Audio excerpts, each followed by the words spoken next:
Jadi kita menempatkan Allah saja masih salah. Persepsi kita tentang Allah masih keliru. Itu yang dikatakan Allah dalam hadis kursi, aku bergantung sangkaan kamu.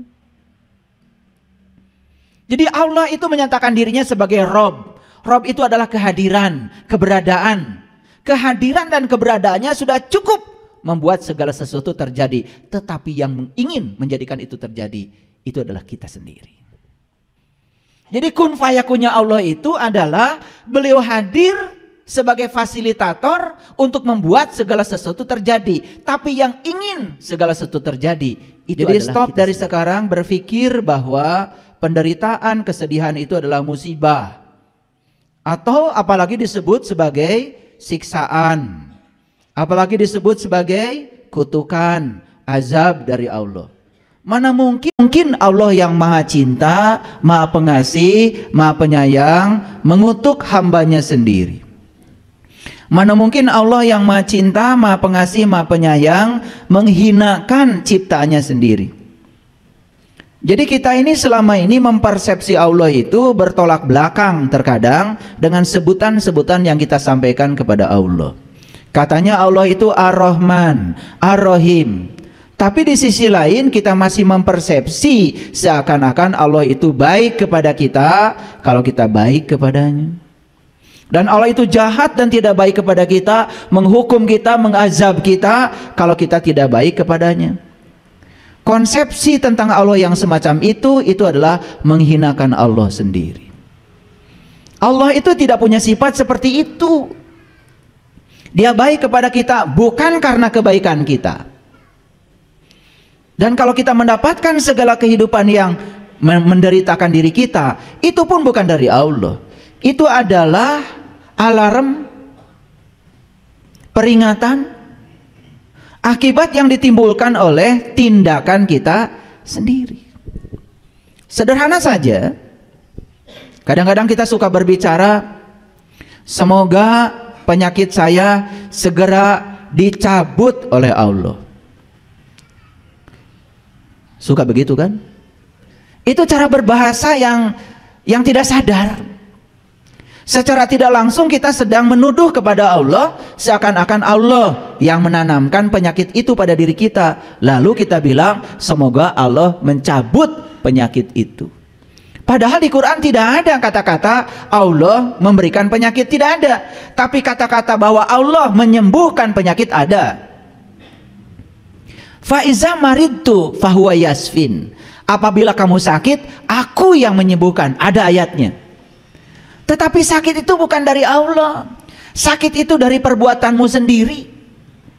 Nah, segitu cinta kasihnya Allah yang luar biasa, kamu saja yang membuat penyakit, Allah yang menyembuhkannya. Tidak pernah Allah mengatakan, karena kamu yang bikin penyakit, kamu sendiri yang harus tanggung jawab. Gak begitu Allah. Kita sang kreatornya, kita sang penciptanya. Allah itu hanya mengikuti apa yang kita pikirkan, yang kita rasakan, yang kita bicarakan, yang kita lakukan berulang-ulang. Itu yang namanya doa. Pahami itu. Kalau ingin hidup menakjubkan, pahami itu. Makanya kita harus keluar dari zona nyaman kita, keluar dari kampung kita. Makanya di Quran surat An-Nisa ayat 66 Allah mengatakan, bunuhlah dirimu, keluar kamu dari kampungmu. Itu perintah. Dan jika kamu melaksanakan itu, maka itu lebih baik bagi kamu dan akan menguatkan imanmu. Itu Quran. Apa yang harus kita bunuh? Bunuh ego kita, bunuh diri palsu kita. Karena selama ini kita hidup dikendalikan oleh ego, diri palsu kita. Itu yang bernama pikiran. Pikiran mana yang disebut dengan ego? Pikiran yang belum tersentuh oleh cahaya ilahi. Saya pastikan ya, setiap pikiran yang belum diterangi oleh cahaya ilahi, belum ketemu nur ala nur, belum ketemu matahari ruhani dalam dirinya, itu yang disebut dengan pikiran gelap. Dan itu yang selama ini mengendalikan kita, cuman kita tidak sadar. Oleh karena itu hari ini saya akan memberikan hadiah buat kita semua. Saya akan membuka rahasia berserah diri. Karena selama ini kita cuma bicara, ayo kita berserah diri, ayo kita berserah diri. Caranya seperti apa sih berserah diri itu? Sama seperti kita disuruh untuk ingat kepada Allah. Malah nyebut-nyebut nama Allah. Padahal ingat dan menyebut itu berbeda. Menyebut itu di sini pakai mulut. Ingat itu kan di batin kita. Dan setiap kita menyebut, kita mengklaim seakan-akan kita sudah ingat kepada Allah. Itulah sesungguhnya kita selama ini. Gak jelas. Disuruh tobat, malah minta ampun. Padahal tobat itu bahasa Arab. Artinya kembali. Kembali kamu pada jati dirimu. Tobat dan minta ampun itu sesuatu yang berbeda. Kalau kita sudah kembali kepada Allah, ya Allah akan mengampuni. Otomatis.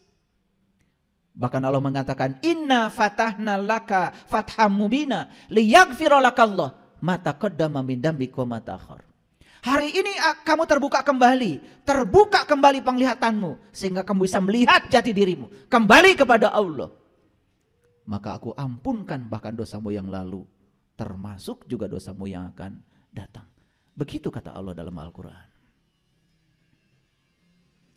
Kita terlalu puas mengaku pedoman hidupmu apa? Quran.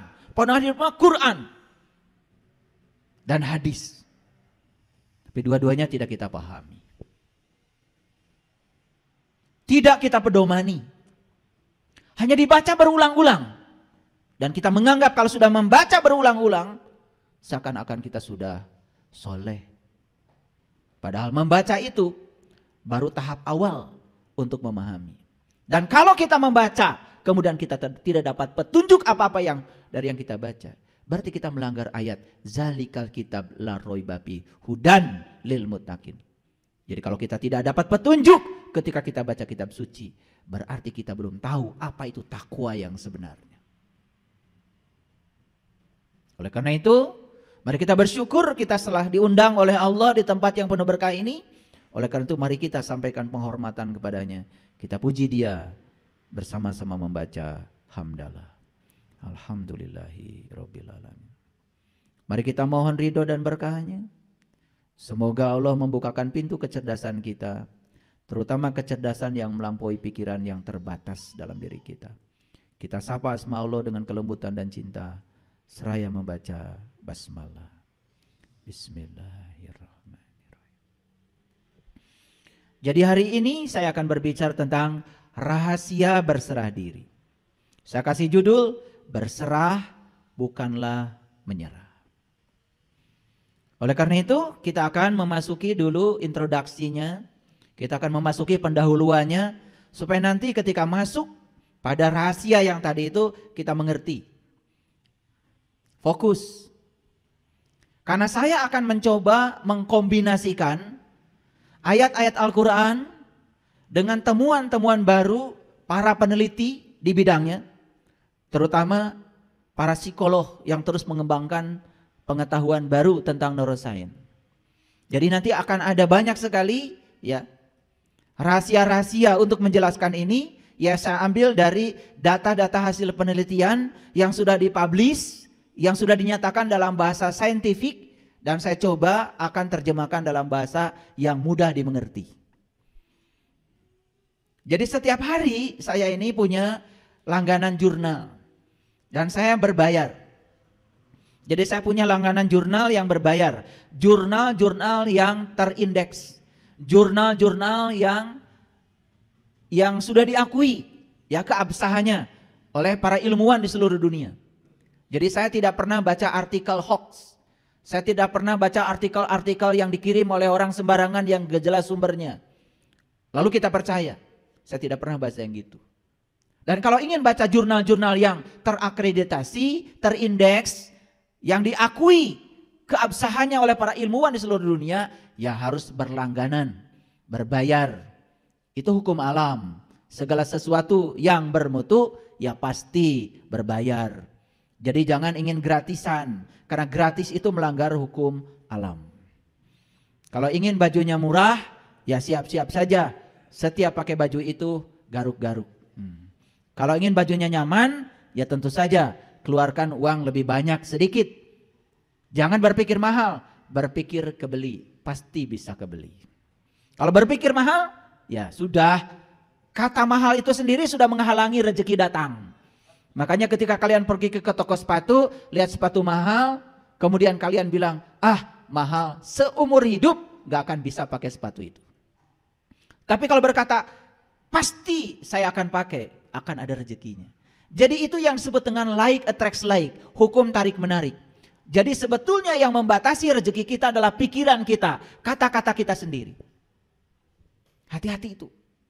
Itu yang menyebabkan hidup kita tidak menakjubkan. Karena kita berfokus pada kekuatan negatif pada diri kita. Tidak berfokus pada kekuatan positif yang ada pada diri kita. Yang disebut dengan cinta.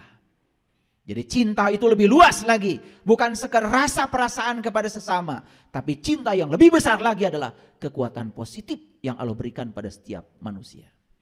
Dan siapa yang bisa menggunakan kekuatan itu, maka hidupnya akan menakjubkan. Dan siapa yang tidak bisa menggunakan kekuatan itu, hidupnya akan penuh dengan penderitaan. Hanya itu saja. Ini bahasanya bahasa sains. Oleh karena itu, tolong fokus. Karena ini penting. Kita baca dulu Quran surat Ali Imran, ayat yang ke-102. Ayat ini sering dibaca setiap khutbah Jumat. Saking sering dibaca, sampai kita tidak pernah tahu isinya apa. Saking seringnya dibaca. Saya perdengarkan ya. A'udzubillahi minasyaitonirrajim. Bismillahirrahmanirrahim. Ya ayyuhallazina amanu taqullah haqqa tuqatih wa la tamutunna illa wa antum muslimun. Bahkan sudah bosan mungkin dengar ayat ini, saking gak ngertinya. Atau saking sering dibacanya dan tidak pernah dijelaskan. Oleh karena itu saya kasih tahu, kebenaran itu sangat sederhana. Karena kebenaran diletakkan di tempat-tempat yang sederhana. Kalau ada orang yang bercerita kebenaran ruwet, itu berarti bukan kebenaran. Karena ciri kebenaran itu sederhana. Saya masih ingat kata-kata Einstein dalam bukunya, sains itu adalah pemurnian pola pikir sehari-hari. Jadi sebetulnya apa yang sehari-hari kita dengar, kita lihat dimurnikan dalam bentuk logika yang murni dan jujur, itu menjadi sains. Jadi apa yang nampak sehari-hari kemudian dimurnikan. Itu saja sains. Misalnya saya tanya, kenapa kalian semua sekarang bisa melihat saya? Kan melihat itu sehari-hari kita lakukan. Tapi begitu kita mencari jawabannya, itu bisa berlembar-lembar tidak ketemu jawabannya. Dijawab karena saya punya mata, misalnya. Orang mati juga punya mata tidak bisa lihat. Sehingga jawaban yang pertama hancur. Tidak memiliki lagi kekuatan. Betul? Sekarang dijawab lagi, kenapa Anda bisa melihat saya? Karena saya bernafas. Cukup? Belum cukup. Betul, karena kehadiran nafas, maka sang hidup pada diri kita memberi daya pada mata kita. Sehingga mata kita bisa melihat. Tetapi proses melihat itu seperti apa? Oh, dijelaskan. Karena ada cahaya datang pada benda. Memantulkan cahaya benda pada mata. Ditangkap oleh retina. Kemudian dibiaskan ke dalam layar di mata kita. Cukup? Belum cukup. Bagaimana kita bisa menyatakan ini si A, ini si B, ini si C? Bagaimana cahaya itu dirubah menjadi sinyal-sinyal listrik? Bagaimana otak kita mengerti? Kalau yang kita lihat itu pisau, yang kita lihat itu mangkuk, yang kita lihat itu sehingga kita bisa menyebutnya. Sampai akhirnya kita tidak menemukan jawaban lagi. Hanya proses sehari-hari tentang melihat kita aja tidak pernah tahu. Betul atau tidak? Kenapa kita tidak sampai di situ? Ya karena kita memang tidak pernah peduli terhadap semua itu. Belum lagi. Kenapa kita bisa merasakan geli? Ayo. Nanti kalau ditelusuri jawabannya, nggak akan ketemu. Kenapa kita bisa membedakan ini panas, ini dingin? Gimana saraf kita secerdas itu? Sehari-hari kita cuman, panas. Ih, manitiis, cuman gitu aja. Tapi mengapa kita bisa merasakan panas dan dingin? Bagaimana sel-sel saraf kita bisa membedakan itu? Pernah bertanya? Itulah. Semuanya abai. Akibatnya kita ya gitu-gitu aja kesadarannya. Tidak meningkat dari waktu ke waktu. Sama seperti saya bacakan ayat ini. Ayo kita dengarkan. Ya ayyuhallazina amanu. Stop sampai situ dulu. Hai orang-orang yang beriman. Kalau orang yang sadar ketika begitu mendengar itu, hai orang-orang yang beriman, dia pasti berpikir, siapa yang dihaikan? Saya atau bukan? Jangan ngaku-ngaku dulu. Jangan ngaku-ngaku dulu. Kita terlalu biasa ngaku-ngaku barijeng tadi aku. Begitu di Quran ada kata-kata, hai orang-orang yang beriman, langsung saja serempak semasjid peserta Jumatan mengatakan saya. Begitu? Itu yang disebut dengan rarasaan. Bukan rasa. Rasa dan rarasaan itu beda. Rasa dengan perasaan itu berbeda. Perasaan itu hanya pengakuan saja. Sedangkan rasa itu kebenaran. Coba kalau ditanya, matahari terbit dari mana? Dari timur. Terbenam di sebelah mana? Di barat. Perasaan atau rasa itu? Perasaan atau rasa? Tuh. Membedakannya gitu aja kalian belum tahu. Itu hanya perasaan kita saja. Kan matahari mah cicing. Kecuali matahari itu pagi-pagi nongol. Terus yang matahari itu kemana-mana. Cicing. Matahari itu adalah pusat tata surya. Yang bergerak itu bumi kita. Bumi kita tuh bergerak. Di samping dia berevolusi, dia juga berotasi. Dia tuh berotasi gini sambil berevolusi. Nah, bergerak di sumber rotasinya namanya rotasi. Mengelilingi sumber rotasi matahari itu namanya berevolusi. Kartos? Jadi matahari mah gak pernah kemana-mana. Yang bergerak itu mah bumi. Sehingga akibat bumi itu berotasi dan berevolusi, terjadilah siang dan malam. Jadi terbit dan terbenamnya matahari itu bukan berarti matahari itu pagi-pagi datang, sore tidak ada. Bukan begitu. Karena bumi kita yang berrotasi dan berevolusi. Jadi yang benar itu matahari itu diam, bumi kita yang bergerak. Itulah bedanya rasa dan rarasaan. Rarasaan teges sholat. Ditanya oleh saya tadi sholatmu mengingat apa? Segala emut. Bahkan apa yang tidak diingat ketika tidak sedang sholat. Ketika sholat itu mendadak ingat. Maka kita menjadi gede rasa. Karena rarasaan. Rarasaan teges sholat. Asa menang pahala jaga di akhirat. Asa surga teges asupan kurang. Itu rasa apa rarasaan? Rarasaan. Kalau sholatnya sudah sampai pada rasa, sudah tidak lagi memikirkan pahala, sudah tidak memikirkan surga, sudah tidak memikirkan neraka. Yang dia lakukan setelah sholat, kesadaran apa yang terjadi pada diri saya. Setelah sholat, sifat ulas asih yang mana yang tumbuh pada diri saya. Setelah sholat, apakah saya dirindukan kehadirannya atau tidak oleh tetangga saya. Itu yang harusnya dipertanyakan kepada diri kita. Itu bedanya rasa dan rarasaan. Bedanya rasa dan perasaan. Coba kita sekarang tanya. Ya ayyuhallazina amanu. Hai orang-orang yang beriman. Pernah gak kita diam sejenak? Saya dihaikan enggak. Pernah gitu? Enggak. Kalau sudah pakai peci kayak gini, udah pakai baju kayak gini. Rasanya saya yang dihaikan. Betul gak? Betul apa tidak? Itu yang namanya GR. Yang paling berbahaya GR itu urusan spiritual. Itu yang disebut dengan GR spiritual. Padahal itu rarasaan. Bukan rasa. Kalau kita jujur, tanya iman itu apa? Pernah nanya? Gak nanya. Kalau nanya ada jawabannya. Kata Nabi, al-iman tasdikun bil qalbi wa ikrarun bil lisan wal amalun bil arkan. Kata Nabi, iman itu adalah pembenaran oleh kolbu. Tanya lagi lebih dalam lagi. Apa itu kolbu? Bagaimana cara kolbu membenarkan sesuatu? Harusnya gitu kalau ngaji. Dapat lagi jawabannya kata Allah. Langit dan bumi tidak akan cukup menampung zatku. Tapi kolbunya orang yang beriman. Itulah rumahku. Oh ternyata kolbu itu adalah rumahnya Allah. Kata Allah. Bagaimana kolbu bisa membenarkan? Kalau itu rumahnya Allah. Pertanyaan berikutnya, setiap rumah pasti ada pintunya. Setiap pintu pasti ada kuncinya. Di mana Allah meletakkan kuncinya? Supaya saya bisa berkunjung ke rumah Allah, agar saya bisa bertemu dengan Dia dan bisa menyaksikan Dia. Setelah itu saya bisa mengingat Dia berdiri, duduk dan berbaring. Gitu gak ngajinya?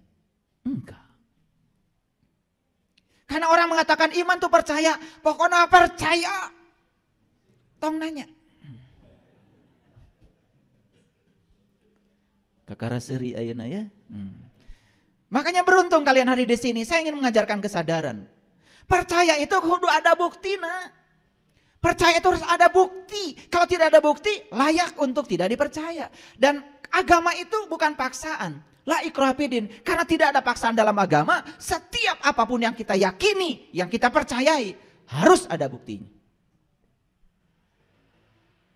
Percaya Allah teh deket jeung urang. Bahkan lebih dekat daripada urat nadi. Diri kita sudah membuktikan? Sudah membuktikan? Kumaha rek percaya. Tidak tertarik untuk membuktikan itu.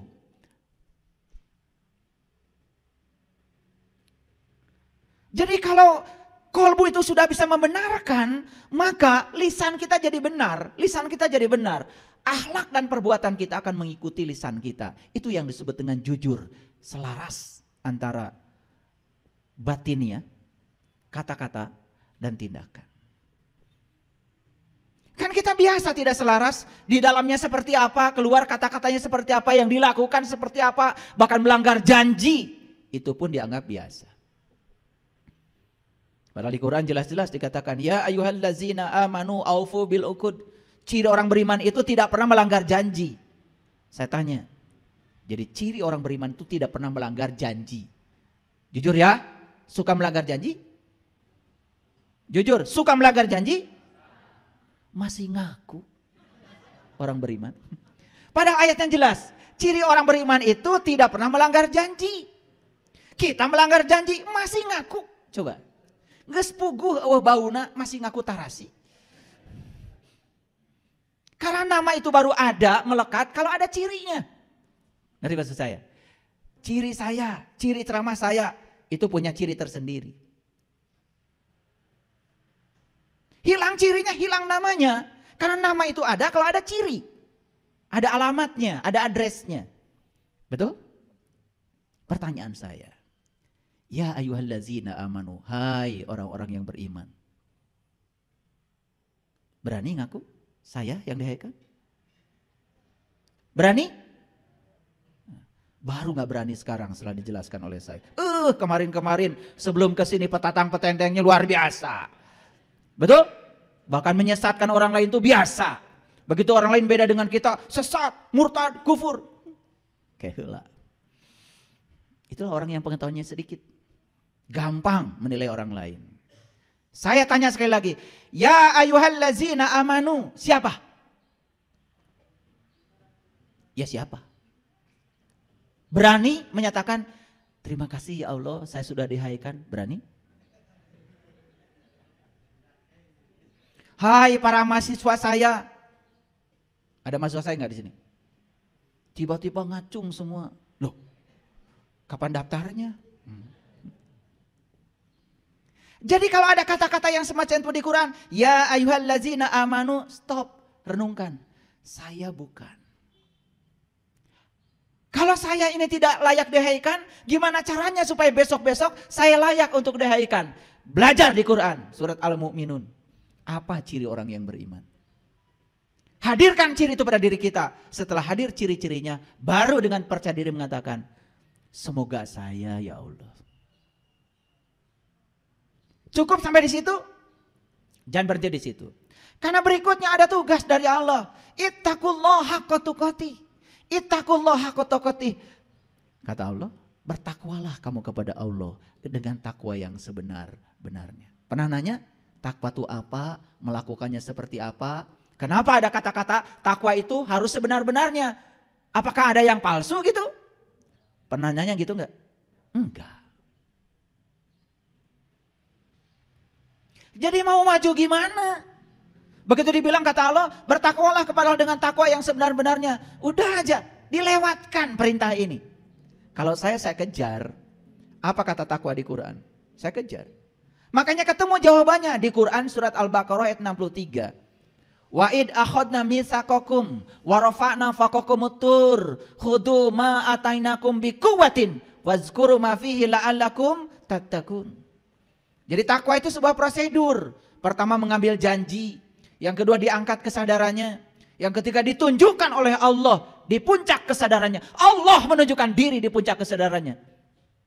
La'allakum wazkuru ma fihi. Setelah Allah menunjukkan dirinya, bertajalli dalam dirinya, baru kata Allah, wazkuru ma fihi, ingat yang aku tunjukkan kepada kamu. La'allakum tattaqun, baru kamu jadi orang yang bertakwa. Jadi takwa itu prosedur. Mengambil janji, diangkat kesadarannya, ditunjukkan sesuatu di puncak kesadarannya, ingat yang Allah tunjukkan, itu baru takwa. Jadi siapa orang yang bertakwa? Orang yang sudah bisa ingat kepada Allah dengan ingat yang sebenar-benarnya. Itu haqqa tuqati. Gitu gak kita? Belum. Belum semua. Setelah dibahas gini baru sadar, oh ternyata saya ini belum tahu. Tapi sekarang saya tahu kalau saya belum tahu. Alhamdulillah. Canyaho. Tapi geus nyaho yang orang teh canyaho. Bagus. Daripada terus-menerus menjadi orang yang tidak tahu, tapi kita tidak tahu bahwa kita tidak tahu. Yang lucu, banyak orang yang menganjurkan kepada kita harus bertakwa. Bari jeung teu dijelaskeun da manehna ge teu nyaho. Betul apa tidak? Banyak apa sedikit yang kayak gitu? Banyak sekali. Pakai sekali dong. Gak usah pakai 2 kali, sekali aja. Ya ayyuhallazina amanu ittaqullaha haqqa tuqatih. Jadi kalau begitu saya mau nanya, pintar apa tidak? Yang bisa takwa itu orang beriman atau orang yang mengaku beriman? Yang beriman. Dan tidak mungkin Allah tiba-tiba menyuruh seseorang sesuatu yang tidak dia lakukan. Misalkan inilah, saya sederhana aja. Saya nyuruh nembok, pasti dong tukang tembok. Gak mungkin saya nyuruh nembok ibu-ibu sebelah sini, gak mungkin. Salah saya memberikan perintah. Sekelas saya aja ngasih perintah pasti mikir dulu. Kalau saya mau ngecat gedung, saya cari tukang cat dong. Betul gak? Gitu. Kalau saya mau nyuruh anak saya diajarkan baca tulis Quran, saya cari guru yang bisa baca tulis Quran. Pasti gak cari tukang tembok dong. Paham? Sekelasnya Allah nyuruh kita bertakwa, pasti itu ada pesannya. Makanya yang disuruh bertakwa di ayat ini siapa? Hanya orang beriman. Karena hanya orang berimanlah yang bisa menjalankan takwa. Masuk akal? Nah, kenapa kita selama ini tidak bisa menjalankan takwa? Karena belum beriman. Ngaku-ngaku doang. Supaya pengakuannya diakui, udah pakai dandan macam-macam. Itu makanya ada lagu Pak Haji Sorban Palid. Dapat Halid Sorban oge. Pak Haji Sorban Palid itu orang yang sudah haji, tetapi sesungguhnya dia tuh tidak tahu apa esensinya haji. Berkunjung ke Baitullah, tetapi tidak tahu siapa yang harus dikunjungi. Palid dah Sorbana. Orang tua kita mau ngasih pelajaran tuh luar biasa. Ya. Nah, palid itu bahasa Arabnya mabur. Paham ya? Ya. Udah stop dulu sampai situ. Karena ini kajiannya rahasia berserah diri dulu. Tapi tangkap dulu maksud saya. Siapa yang bisa bertakwa? Jawab dulu. Orang beriman. Apakah orang yang mau beriman bisa melakukan laku takwa? Gak akan bisa. Laku takwa itu spesial. Spesial. Karena kalau tadi saya jelaskan yang namanya takwa itu mengambil janji, diangkat kesadarannya, ditunjukkan sesuatu di kesadarannya. Allah bertajali seperti bertajalinya kepada Nabi Musa. Falamma tajalla rabbuhu lil jabal.